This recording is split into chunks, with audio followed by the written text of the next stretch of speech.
पार्वती पतये नमः।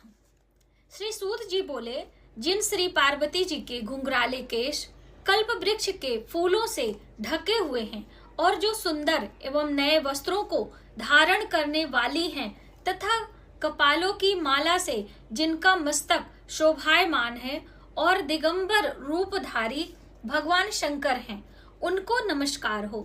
कैलाश पर्वत की सुंदर विशाल चोटी पर विराजमान भगवान शंकर से गौरी जी ने पूछा, हे प्रभु, आप मुझे गुप्त से गुप्त किसी व्रत की कथा सुनाएं। हे स्वामिन, यदि आप मुझ पर प्रसन्न हैं तो ऐसा व्रत बताने की कृपा करें जो सभी धर्मों का सार हो और जिसको करने में थोड़ा परिश्रम हो और फल भी विशेष प्राप्त हो। यह भी बताने की कृपा करें कि मैं आपकी पत्नी किस व्रत के प्रभाव से हूँ। हे जगत के स्वामिन, आप मध्य अंत से रहित आप मेरे पति किस दान अथवा पुण्य के प्रभाव से हुए हैं। माता ने भगवान शिव से पूछा है। तब शंकर भगवान बोलते हैं, हे देवी सुनो, मैं तुम्हें उत्तम व्रत कहता हूँ जो परम गोपनीय एवं मेरा सर्वस्व है। वह व्रत जिसे ताराओं में चंद्रमा, ग्रहों में सूर्य, वर्णों में ब्रह्मण, सभी देवता में विष्णु, जैसे नदियों में गंगा, पुराणों में महाभारत, वेदों में सामवेद, इंद्रियों में मन जैसे श्रेष्ठ समझे जाते हैं, वैसे पुराण वेदों का सर्वस्व ही इस व्रत को शास्त्रों ने बताया है, कहा है। उसे एकाग्र मन से श्रवण करो अथवा सुनो। इसी व्रत के प्रभाव से ही तुमने मेरा अर्ध आसन प्राप्त किया है। तुम मेरी परम प्रिया हो, इसी कारण वह सारा व्रत मैं तुम्हें सुनाता हूँ। भादो का महीना, शुक्ल पक्ष की तृतीया तिथि हो, हस्त नक्षत्र हो, उसी दिन इस व्रत के अनुष्ठान से मनुष्यों के सभी पाप भस्मीभूत हो जाते हैं। हे देवी सुनो, जिस महान व्रत को तुमने हिमालय पर्वत पर धारण किया था, वह सबका सब पूरा वृतांत मुझसे श्रवण करो अथवा सुनो। पार्वती जी बोली, भगवान, वह सर्वोत्तम व्रत मैंने किस प्रकार किया था और यह सब हे महेश्वर मैं आपसे सुनना चाहती हूँ। शिव जी बोले, हिमालय नामक एक उत्तम महान पर्वत है। नाना प्रकार की भूमि तथा वृक्षों से वह शोभायमान है। अनेक प्रकार के पक्षी वहां अपनी मधुर बोलियों से उसे शोभायमान कर रहे हैं एवं चित्र विचित्र मृगादि पशु वहां विचरते हैं। देवता, गंधर्व, सिद्ध, चाणक एवं गुहाक प्रसन्न होकर वहां घूमते रहते हैं। गंधर्व जन गायन करने में मग्न रहते हैं। नाना प्रकार की वाणिज्य मड़ियां तथा सोने की ऊंची ऊंची चोटियों रूपी भुजाओं से यानी आकाश पर लिखता हुआ दिखाई देता है। उसका आकाश से स्पर्श इस प्रकार से है जैसे कोई अपने मित्र के मंदिर को छू रहा हो। वह बर्फ से ढका रहता है। गंगा नदी की ध्वनि से वह सदा शब्दायमान रहता है। हे पार्वती, तुमने वहीं बाल्या अवस्था में 12 वर्ष पर्यंत कठोर तप किया, अधोमुख होकर केवल धूम्रपान किया और फिर 64 वर्ष पर्यंत पके पके पत्ते खाए। माघ महीने में जल में खड़ी रही, तप किया। वैशाख में अग्नि का सेवन किया। सावन में अन्न पान का त्याग कर दिया। एकदम बाहर मैदान में जाकर तप किया। तुम्हारे पिताजी ने इस प्रकार के कष्ट में देखकर घोर चिंता से व्याकुल हो गए। उन्होंने विचार किया कि यह कन्या किसको दी जाए।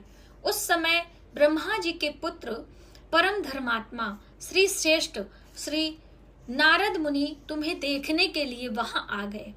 उन्हें अर्ध आसन देकर हिमाचल ने उनसे कहा, हे श्रेष्ठ मुनि, आपका आना शुभ हो। बड़े भाग्य से ही आप जैसे ऋषियों का आगमन होता है। कहिए आपका शुभागमन किस कारण से हुआ है। श्री नारद जी बोले, हे पर्वतराज, सुनिए, मुझे स्वयं विष्णु भगवान ने आपके पास भेजा है। आपकी यह कन्या रत्न है। किसी योग्य व्यक्ति को समर्पण करना ही उत्तम है। संसार में ब्रह्मा, इंद्र, शंकर इत्यादि देवताओं में वासुदेव श्रेष्ठ माने जाते हैं।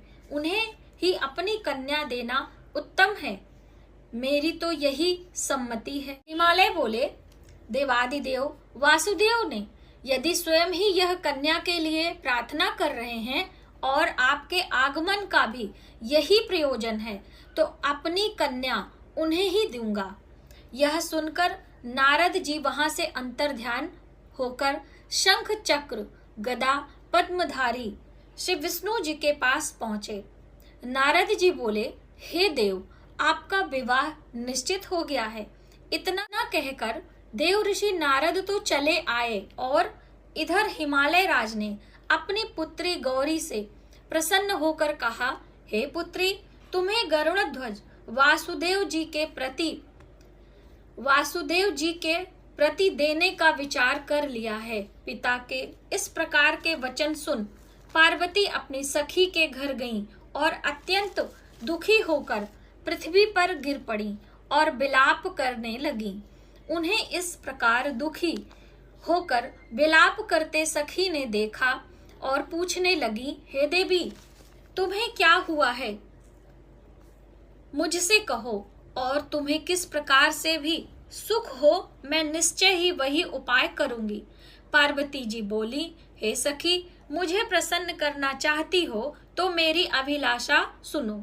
हे सखी, मैं कुछ और चाहती हूँ और मेरे पिता कुछ और करना चाहते हैं। मैं तो अपना पति श्री महादेव जी को वर चुकी हूँ। मेरे पिता इसके विपरीत करना चाहते हैं। इसलिए हे प्यारी सखी, अब मैं अपनी देह का त्याग कर दूंगी। तब पार्वती जी के ऐसे वचन सुनकर सखी ने कहा, पार्वती, तुम घबराओ नहीं, हम दोनों यहाँ से निकलकर ऐसे वन में पहुंच जाएंगी जिसे तुम्हारे पिता जान ही नहीं सकेंगे। इस प्रकार आपस में राय करके श्री पार्वती जी को वह घोर जंगल यानी वन में ले गई उनकी सखी। तब पिता हिमालय ने अपनी पुत्री को घर में न देखा। माता पार्वती उनकी सखी जंगल चले गए, घोर जंगल में। इधर उधर खोज किया, घर में ढूंढा, किंतु वह न मिली। तो विचार करने लगे, मेरी पुत्री को दानव किन्नर में से कौन ले गया? मैंने नारद जी के आगे विष्णु जी के प्रति कन्या देने की प्रतिज्ञा की है, अब मैं उन्हें क्या दूंगा? इस प्रकार की चिंता करते करते मूर्छित होकर गिर पड़े। तब उनकी ऐसी अवस्था सुनकर हाहाकार करते हुए लोग हिमालय राज के पास पहुंचे और मूर्छा का कारण पूछने लगे। हिमालय राज बोले, किसी दुष्ट आत्मा ने मेरी कन्या का अपहरण किया है तथा किसी कालसर्प ने उसे काट लिया है या सिंह व्याघ्र ने उसे मार डाला है। पता नहीं मेरी कन्या कहाँ चली गई, किस दुष्ट ने उसे हर लिया है। ऐसा कहते कहते शोक में संतप्त होकर हिमालय राज वायु से कंपायमान महावृक्ष के समान कांपने लगे। तुम्हारे पिता ने सिंह, व्याघ्र, भालुक आदि हिंसक पशुओं से भरे हुए एक वन से दूसरे वन में जा जाकर तुम्हें ढूंढने का बहुत बड़ा प्रयत्न किया। इधर अपनी सखियों के साथ एक घोर वन में तुम भी जा पहुंची।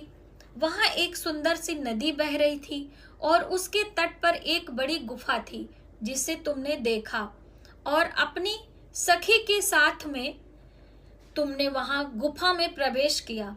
खाना पीना त्याग कर वहां तुमने मेरी पार्वती युक्त बालुका लिंग स्थापित किया, यानी मिट्टी की बालू से प्रतिमा बनाई।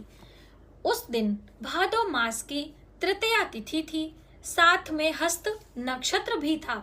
मेरी अर्चना तुमने बड़े प्रेम से आरंभ की, बाजों के साथ, गीतों के साथ रात्रि जागरण भी किया। इस प्रकार तुम्हारा परम श्रेष्ठ व्रत हुआ, इसीलिए रात्रि जागरण का बहुत महत्व है। उसी व्रत के प्रभाव से मेरा आसन हिल गया और तब तत्काल ही मैं प्रकट हो गया जहां तुम सखियों के साथ में थी। मैंने दर्शन देकर कहा कि हे वरनाने, वर मांगो। तब तुम बोली, हे देव महेश्वर, यदि आप प्रसन्न हो तो मेरे स्वामी बनिए। तब मैंने तथास्तु कहा और फिर वहां से अंतर ध्यान होकर कैलाश पर पहुंचा। इधर जब प्रातः काल हुआ तब तुमने मेरी लिंग मूर्ति का नदी में विसर्जन किया और अपने सखी के साथ वन से प्राप्त कंदमूल फल आदि से तुमने पारण किया। हे सुंदरी, उसी स्थान पर सखियों के साथ तुम सो गई।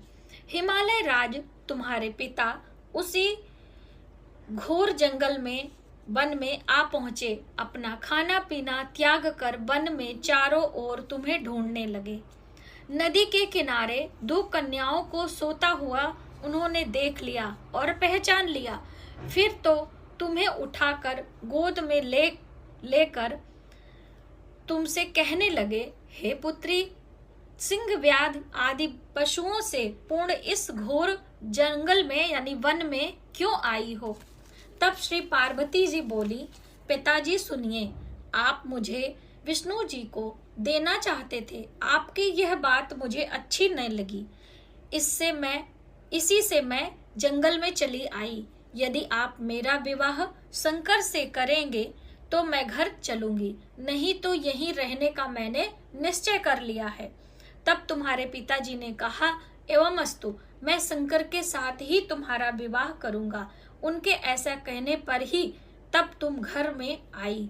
तुम्हारे पिताजी ने तब विवाह की विधि से तुम्हें मुझे समर्पित कर दिया। हे पार्वती, उसी व्रत का प्रभाव है जिससे तुम्हारे सौभाग्य में वृद्धि हो गई। अभी तक किसी के सम्मुख मैंने इस व्रत का वर्णन नहीं किया था। हे देवी, इस व्रत का राज का नाम भी अब श्रवण कीजिए, क्योंकि तुम अपनी सखियों के साथ ही इस व्रत के प्रभाव से हरि गई थी। इस कारण से इस व्रत का नाम हरि तालिका हुआ। पार्वती जी बोली, हे प्रभु, आपने इसका नाम तो कहा, कृपा करके इसकी विधि भी कहिए। इसके करने से कौन सा फल प्राप्त होता है, कौन सा पुण्य लाभ होता है और किस प्रकार से कौन इस व्रत को करे। ईश्वर बोले, भगवान शिव बोले, हे देवी सुनो, यह सौभाग्यवर्धक व्रत है। जिसको सौभाग्य की इच्छा हो वह यत्न पूर्वक इस व्रत को करे। सर्वप्रथम वेदी की रचना करे, उसमें केले का स्तंभ रोपित करे, चारों ओर बंधनवार बांधे, ऊपर वस्त्र बांधे, विविध रंगों के वस्त्र लगाए और उस मंडप के नीचे भूमि को अनेक चंदन सुगंधित जल द्वारा लीपे, शंख मृदंग आदि बजाए। वह मंडप मेरा मंदिर है, इसलिए नाना प्रकार के मंगल गीत वहां होने चाहिए। शुद्ध रेती से मेरा शिवलिंग श्री पार्वती जी के साथ ही वहां स्थापित करे। बहुत से पुष्पों के द्वारा गंध धूप आदि से मेरा पूजन करे। फिर नाना प्रकार के मिष्ठान आदि और नैवेद्य समर्पित करे और रात्रि को जागरण करे। नारियल, सुपारी, मुसम्मी, नींबू, वकुल, बीजपुर, नारंगी एवं ऋतु फल के अनुसार बहुत सारे फल, उस ऋतु में होने वाले नाना प्रकार के कंदमूल, सुगंधित धूप दीप सब लेकर इन मंत्रों द्वारा पूजन करके चढ़ाए। मंत्र इस प्रकार से हैं। मंत्र यह है, शिव शांत पंचमुखी शूली, नंदी भृंगी महाकाल, गणों से युक्त शंभु आपको नमस्कार हो। शिवा शिव प्रिया प्रकृति सृष्टि हेतु श्री पार्वती सर्व मंगल रूपा शिव रूपा जगत रूपा आपको नमस्कार है। हे शिवे नित्य कल्याण कारिणी जगदम्बे शिव स्वरूपे आपको बारंबार नमस्कार है। आप ब्रह्मचारिणी हो, जगत की धात्री सिंह वाहिनी हो, आपको नमस्कार है। संसार के भय संताप से मेरी रक्षा कीजिए। हे महेश्वरी पार्वती जी, जिस कामना के लिए आपकी पूजा की है, हमारी वह कामना पूर्ण करें। राज्य, सौभाग्य एवं संपत्ति प्रदान करें। शंकर जी बोले, हे देवी, इन मंत्रों तथा प्रार्थनाओं द्वारा मेरे साथ तुम्हारी पूजा करें और विधि पूर्वक कथा श्रवण करें। फिर बहुत सा अन्न दान करें तथा शक्ति, वस्त्र, स्वर्ण, गाय ब्राह्मण को दे एवं अन्य ब्राह्मणों को सूर्य दक्षिणा यानी कि ब्राह्मण को दक्षिणा दे। स्त्री को भूषण आदि प्रदान करे। हे देवी, जो स्त्री अपने पति के साथ भक्ति युक्त चित्त से सर्वश्रेष्ठ व्रत को सुनती तथा करती है, उसके सभी पाप नष्ट हो जाते हैं। 7 जन्मों तक उसे राज्य की प्राप्ति होती है, सौभाग्य में वृद्धि होती है। और जो नारी भादो मास के शुक्ल पक्ष की तृतीया के दिन व्रत नहीं धारण करती है, आहार कर लेती है, वह 7 जन्मों तक वंध्या रहती है एवं जन्म जन्म में विधवा हो जाती है। दरिद्रता पाकर अनेक कष्ट उठाती है, उसे शोक, पुत्र शोक छोड़ता ही नहीं है। और जो उपवास नहीं करती, घोर नरक में पड़ती है। अन्न के आहार करने से उसे शूकरी का जन्म मिलता है, फल खाने से बानरी होती है, जल पीने से जोंक, दुग्ध के आहार से सर्पणी होती है, मांस से व्याघ्रणी और दही खाने से बिल्ली, मिठाई खा लेने से चींटी और सभी वस्तुएं खा लेने पर मक्खी और सो जाने पर अजगरी का जन्म पाती है। पति के साथ ठगी करने पर मुर्गी होती है। शिव जी बोले, इसी कारण से सभी स्त्रियों को प्रयत्न पूर्वक सदा यह व्रत करते रहना चाहिए। सोने चांदी एवं तांबे एवं बांस से बने तथा मिट्टी के पात्र में अन्न रखे, फिर फल, वस्त्र, दक्षिणा आदि सब श्रद्धा पूर्वक विद्वान श्रेष्ठ ब्राह्मण को दान करे। आप लोग कहते हैं ना कि किसको दान करें, तो ये देखिए सीधा लिखा हुआ है, ब्राह्मण को दान करें। उसके अनंतर पारण यानी उसके बाद पारण करे, भोजन करे। हे देवी, जो स्त्री इस प्रकार सदा व्रत किया करती है, वह तुम्हारे समान ही अपने पति के साथ इस पृथ्वी पर अनेक भोगों को प्राप्त करके सा आनंद विहार करती है और अंत में शिव जी का सानिध्य प्राप्त करती है। इसकी कथा श्रवण करने से 1000 अश्वमेघ एवं 100 वाजपेयी यज्ञ का फल प्राप्त होता है। श्री शिव जी बोले, हे देवी, इस प्रकार मैंने आपको इस श्रेष्ठ व्रत का महात्म सुनाया, जिसके अनुष्ठान मात्र से करोड़ों यज्ञ का पुण्य फल प्राप्त होता है। तो इस तरह से ये हरितालिका तीज व्रत की कथा है। और दोस्तों, ये मैंने यहाँ पर रख दिया था क्योंकि मुझे उंगली रख के पढ़ना था। तो ये है आपका जो आपने लिया है, इसको यहाँ पर हम चरणों में रखेंगे। और उसके बाद ये देखिए शिव पंचाक्षर स्तोत्रम है, इसको भी आपको पढ़ लेना है। नागेंद्र हाराय त्रिलोचनाय भस्मांगराय महेश्वराय नित्याय शुद्धाय दिगंबराय तस्मै नकाराय नमः शिवाय मंदाकिनी सलिल चंदन चर्चिताय नंदीश्वर प्रथम नाथ महेश्वराय। ये पूरा आपको पढ़ लेना है, ठीक है। उसके बाद फिर आपने आरती करके विनती करनी है, शिव जी की स्तुति करनी है। यहाँ पर शिव जी की स्तुति भी दी हुई है। तो ये सारे काम करने के बाद ये पुस्तक अच्छे से आप रख दीजिए। अगले वर्ष भगवान शिव की पूजा संध्या के समय आपको करनी चाहिए और कथा के बाद आपको आरती करनी है और आपको अपनी मनोकामना जरूर बोलनी है। और रात्रि में एक अखंड दीप यहाँ पर आपने घी इसमें डाल देना है और जला के रखना है। जैसे कि रात्रि जागरण का महत्व है, तो जितनी देर आप जाग सकते हैं जागें, उसके बाद घी इसमें डाल दें। और फिर सुबह सवेरे 3 बजे 3:30 बजे तो हमें उठ ही जाना होता है, स्नान ध्यान करके फिर से पूजा हमें पंचोपचार विधि से करनी होती है। सुबह सवेरे माता रानी को भोग लगाना होता है। और जैसे कि मिट्टी की पार्वती शिव जी हैं तो उन्हें विसर्जित भी करना होता है और सुहाग लेना रहता है, प्रसाद लेना रहता है। तो वो सारी विधि मैं आपको अगले वीडियो में बताऊंगी। आज की वीडियो में बस इतना ही। यदि हमारी जानकारी आपको थोड़ी सी भी हेल्पफुल लगे तो प्लीज वीडियो को ज्यादा से ज्यादा लोगों में शेयर करें। माता पार्वती की कृपा आप सभी पर सदैव बनी रहे, ऐसी मेरी शुभ कामना है।